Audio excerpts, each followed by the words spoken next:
출애굽기 22장 1절에서 15절 말씀 제가 봉독하겠습니다. 사람이 소나 양을 도둑질하여 잡거나 팔면 그는 소 한 마리에 소 5마리로 갚고 양 한 마리에 양 4마리로 갚을지니라.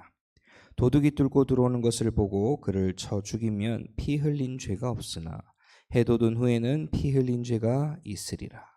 도둑은 반드시 배상할 것이나 배상할 것이 없으면 그 몸을 팔아 그 도둑질한 것을 배상할 것이요. 도둑질한 것이 살아 그의 손에 있으면 소나 낙이나 양을 막론하고 갑절을 배상할지니라. 사람이 밭에서나 포도원에서 짐승을 먹이다가 자기의 짐승을 놓아 남의 밭에서 먹게 하면 자기의 밭에 가장 좋은 것과 자기 포도원의 가장 좋은 것으로 배상할지니라. 불이 나서 가시나무에 댕겨 낯가리나 거두지 못한 곡식이나 밭을 태우면 불러온 자가 반드시 배상할지니라. 사람이 돈이나 물품을 이웃에게 맡겨 지키게 하였다가 그 이웃집에서 도둑을 맞았는데 그 도둑이 잡히면 갑절을 배상할 것이요, 도둑이 잡히지 아니하면 그 집 주인이 재판장 앞에 가서 자기가 그 이웃의 물품에 손댄 여부의 조사를 받을 것이며, 어떤 잃은 물건 즉 소나 낙이나 양이나 의복이나 또는 다른 잃은 물건에 대하여 어떤 사람이 이르기를 이것이 그것이라 하면 양편이 재판장 앞에 나갈 것이요, 재판장이 죄 있다고 하는 자가 그 상대편에게 갑절을 배상할지니라. 사람이 낙이나 소나 양이나 다른 짐승을 이웃에게 맡겨 지키게 하였다가 죽거나 상하거나 끌려가도 본 사람이 없으면 두 사람 사이에 맡은 자가 이웃의 것에 손을 대지 아니하였다고 여호와께 맹세할 것이요, 그 임자는 그대로 믿을 것이며 그 사람은 배상하지 아니하려니와. 만일 자기에게서 도둑 맞았으면 그 임자에게 배상할 것이며 만일 찢겼으면 그것을 가져다가 증언할 것이요, 그 찢긴 것에 대하여 배상하지 아니할지니라. 만일 이웃에게 빌려온 것이 그 임자가 함께 있지 아니할 때에 사하거나 죽으면 반드시 배상하려니와 그 임자가 그것과 함께 있으면 배상하지 아니할지니라. 만일 새낸 것이면 새로 족하니라. 아멘. 기도하겠습니다. 사랑과 은혜 하나님 감사를 드립니다. 주님 앞에 나왔습니다. 아버지 하나님, 말씀이 들리는 귀가 열리게 하시고 우리의 하루의 시작을 오직 언약 안에서 은혜 안에서 강한 자의 비밀을 누릴 수 있도록 오늘도 그리스도를 기억하며 그리스도를 따라가는 비밀이 있게 하옵소서. 주님, 캠프의 시간표 가운데 우리가 분명히 집중해야 될 것을 보게 하시고 흩어져 있는 마음들이 정말 오로지 복음의 비밀 가운데로 임할 수 있도록 주님께서 은혜를 더하옵소서. 살아 역사하시는 주 예수 그리스도 이름으로 기도드렸습니다. 아멘. 오늘 말씀에는 책임을 아는 삶이라고 이렇게 오늘 만나 이렇게 나와 있는데요. 저는 이렇게 말씀을 읽고 어제 메시지 이렇게 준비를 하면서 죄는 책임이 따르고 우리는 그것을 반드시 알아야 합니다. 이렇게 제목을 잡았습니다. 본문 말씀을 보면 배상에 관한 법률에 대한 것으로 이렇게 기록되어 있습니다. 출애굽한 이스라엘 백성들이 몇 명인 줄 아십니까? 출애굽기 12장 37절을 보면 장정만 60만 명입니다. 장정만.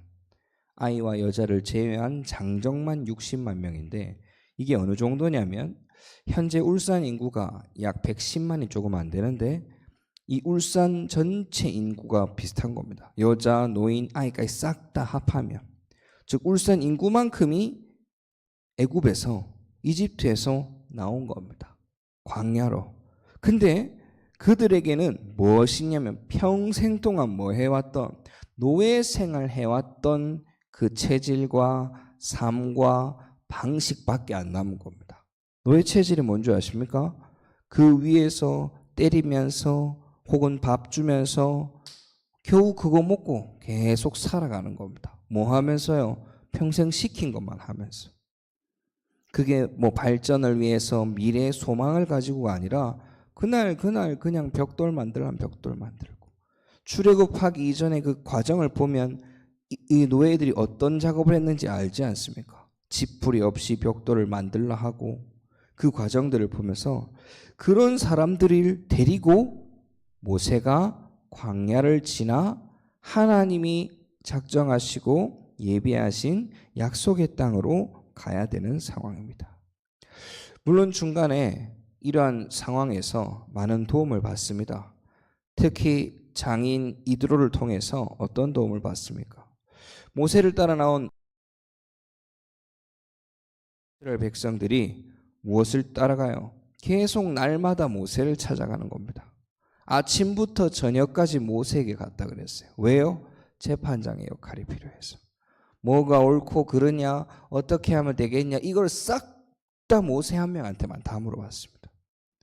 그런데 이걸 보고 이드로 장인이 알려주지요. 그러지 마라. 이건 옳지 않다. 그래서 세운 것이 천부장, 백부장, 50부장 하면서 무엇을요? 사역을 분담하기 시작한 겁니다. 사역을 분담하고 각각의 지도자를 세우고 또 책임 사역자들을 세우게 된 겁니다. 이외에도 하나님이 채우시고 먹이시고 물도 주시고 하는 여정들을 지나왔는데 이렇게 하다가 하나님이 드디어 출애굽기 20장에 무엇을? 말씀, 지켜야 할 규례를 직접 주십니다. 출애굽기 20장부터 나오는 10계명과 그 20장 후반절에 나오는 뭐에 대한 가장 먼저 10계명 이후에 나오는 제단에 대한 법률. 제단에 대한 법률과 이후에 우리 어제까지 봤던 출애굽기 21장까지는 종에 대한 법률. 그리고 오늘 뭡니까? 배상에 대한 법률이 말씀이 나온 겁니다. 우리가 오늘 말씀을 통해서 다시 한번 강단 말씀처럼 부활하신 그리스도를 발견하게 될 줄 믿습니다. 먼저 보면 배상에는 죄에는 반드시 배상이 따름을 알 수 있습니다. 심지어 21장 3절 말씀에 보면 도둑을 잡았을 때에도 만약에 밤에 보이지 않는 상태에서 도둑을 잡아서 죽이게 됐을 때는 책임을 물지 않으나 낮에 도둑을 잡아서 만약에 죽이게 되면 그 피값, 즉 살인죄를 묻겠다 되어 있습니다. 세상은 정당방위는 괜찮다라고 생각을 하지만 하나님은요, 과한 재앙에 대해서는 분명히 값을 받겠다 나와 있습니다. 그리고 5절에 보면 조금 재밌는 것이 뭐가 있습니까? 짐승이 다른 사람의 포도원에, 다른 사람의 농작물에 피해를 끼치면 전 이걸 보는데요. 요즘 딱 생각이 뭐가 드냐니까 반려동물들이 딱 생각이 나더라고요. 짐승, 요즘 소나 가축이나 양이나 염소 이것보다 가장 많은 게 애완동물이거든요. 애완견이 될 수 있고 애완고양이가 될 수 있는데 그들을 데리고 밖으로 막 다니다가 피해를 입히고 피해를 입는 사례들이 많이 발생하고 있습니다. 그때에도 하나님은 어떻게 값을 치러야 되는지가 나와 있더라고요. 때로는 면책해 주는 경우도 있습니다. 언제요? 하나님 앞에서 판결받아야 될 때. 그리고 나의 물건에 대해서 무엇을 해를 입었으나 이것이 자연재해일 경우 짐승에게 찢겼을 때 찢긴 것에 대한 증거를 가지고 가게 되면 면책을 받게 되고 또 물건을 맡은 바 되었을 때에 그 청지기가 함께 있을 때는 괜찮다. 우리가 이러한 비밀이 어떠한 의미인지를 그리스도의 복음의 기준으로 다시 한번 봐야 되겠습니다.